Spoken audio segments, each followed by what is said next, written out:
week 3, your dog should understand what the word touch means, and they should begin touch, consistently hitting your hand when you ask them to. So now we're going to transfer the skill to another object. I'm using the lid off of a ice cream bucket. Paper plates work great, sticky notes work great, the lid of a coffee can, just something that's a fairly large size, about the size of a pie plate, that is easy to hold. If it can be adhered to something like a sticky note, that's even better. We'll have to tape something like this to the objects later if it's not adhesive. So we're going to start doing this very similar to how we did touch with our hand. I'm going to remind him how we're doing this by presenting my hand, touch. So now I'm going to present the object, touch. Yes. When he reacts appropriately by hitting it with his paws, touch.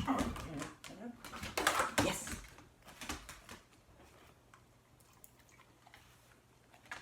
Touch. Yes. You can also do this with your clicker. Touch. Touch. Touch.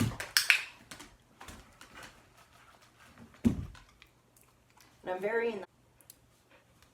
Once they understand that they can touch another object and not just your hand, we can start putting the object onto other things. So if I want to end up teaching him to hit the light switch, I'm going to start taking our object and putting it near the wall. So I'm going to take this object and put it up against the wall. Touch. Yes. And I'd like to come at it from more of right in front of the wall. Touch. Yes. Be cautious with your walls. They do have claws and they may cause damage to your paint.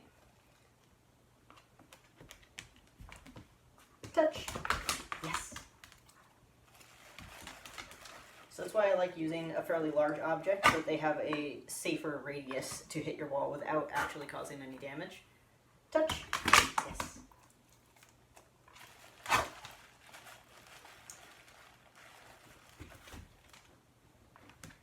Now he keeps going kind of to the side, so I'm going to reset him so that he's facing the wall. Touch.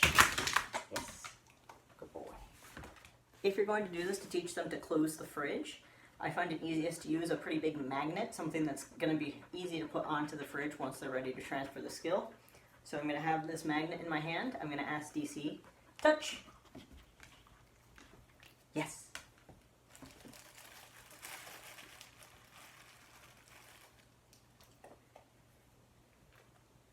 Touch. Yes.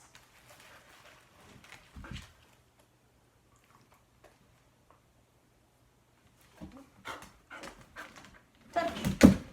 Yes.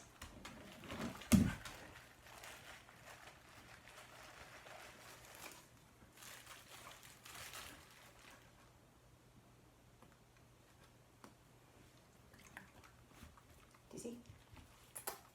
Okay. Touch. Yes. Touch. Yes. Touch. Yes.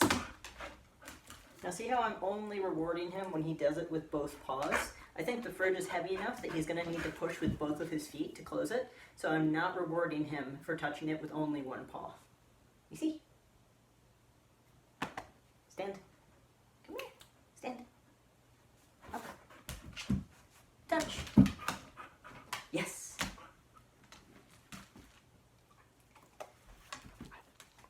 Now that he understands that he can touch this magnet, yes, I did say it, good boy. I'm going to take this magnet and stick it on the fridge. Do you see? Touch. Yes.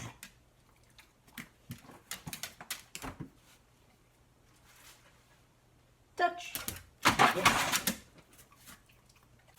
Once they're consistently hitting the object, you can then phase this object out. So I'm going to take this magnet and take it off the fridge. Do you see? I'm then going to prompt him to touch just the fridge. See? Touch. Yes. Touch. Yes. Boy. Touch. Yes. Boy. Do you see?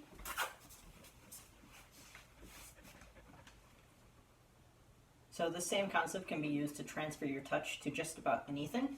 So one of the other things I'd like him to be able to do is to close a cabinet door.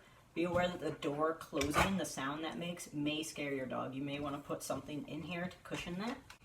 So what I'm going to do is take my hand, and I'm actually going to put it behind this door, so when it closes on my hand, and it won't make a loud noise. Touch. Yes. Touch. Yes. Touch. Yes. Touch. Yes. Touch. Yes. So now that he's hitting the cabinet, I want to make sure that he's actually hitting it because he understands the command and not because my hand is behind it. So I'm going to take this towel that we use for pull and stick it down at the bottom so that'll cushion the cabinet. Touch.